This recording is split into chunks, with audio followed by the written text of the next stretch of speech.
بعض لوگوں کا یہ کہنا ہوتا ہے کہ ہمیں والدین بھی نصیحت کرتے ہیں اور اسکول کالج میں ادارے میں جاتے ہیں تو وہاں اساتذہ بھی ہمیں نصیحت کرتے ہیں، بالخصوص طلباء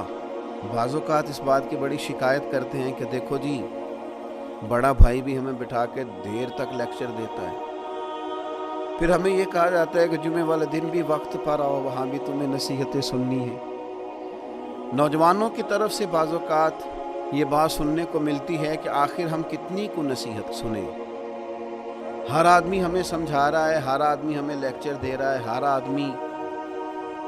ہمیں اپنے تجربات سے آگاہ کر رہا ہے، تو آخر ہم کتنا کو اس لیکچر کو سنیں، یہ بعض اوقات وسوسہ آتا ہے۔ تو پہلی بات تو میں یہ عرض کروں گا اپنے ان نوجوان دوستوں سے اور اسٹوڈنٹ سے اور جن کو نصیحت کی جا رہی ہے کہ میں بڑے انشراح صدر سے آپ کو عرض کرتا ہوں کہ آپ خوش نصیب ہیں کہ آپ کو بہت سارے سمجھانے والے ملے ہوئے ہیں۔ کم نصیب ہوتا ہے وہ شخص جسے کوئی سمجھانے والا نہیں ہوتا۔ اور پھر کبھی آپ نے دیکھا ہے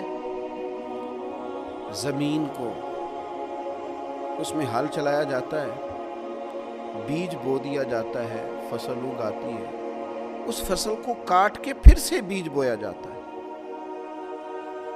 اور پھر سے فصل اگتی ہے اور پھر سے اس زمین کے سینے پر ہل چلتا ہے۔ وہ کتنی ہی فصلیں دیتی ہے، وہ کتنے ہی درخت اگاتی ہے، وہ کتنا ہی انسانوں کا، جانوروں کا فائدہ کرتی ہے،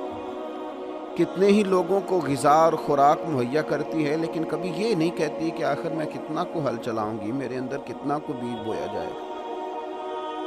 لیکن وہ زمین ہے، اس کے سینے کو اللہ نے اتنی وسعت دی ہے کہ ہر آنے والا بیج اپنے سینے میں قبول کرتی ہے اور ہر موسم کا نیا پھل اور نئی فصل اور نئی سبزی قوم کو فراہم کرتی ہے۔ تو سینہ بڑا رکھیں۔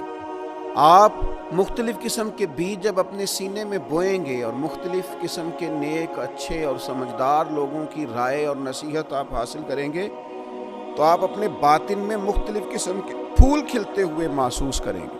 آپ کی طبیعت کے اندر مختلف قسم کی خوبصورتیاں پیدا ہوں۔ نبی اکرم صلی اللہ تعالی علیہ وسلم نے فرمایا، مشکوٰۃ شریف میں حدیث موجود ہے، حضور فرماتے ہیں مومن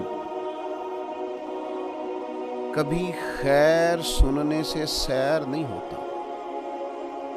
مومن کا کبھی پیٹ نہیں بھرتا خیر سننے سے، وہ خیر سنتا رہتا ہے، سنتا رہتا ہے، سنتا رہتا ہے، حتیٰ کہ اس کا ٹھکانہ جنت ہو جاتا ہے۔ وہ خیر سنتے سنتے ہی جنت کا مسافر ہو جاتا ہے، جنت میں پہنچ جاتا ہے۔ تو خیر سنیں، خیر سنیں۔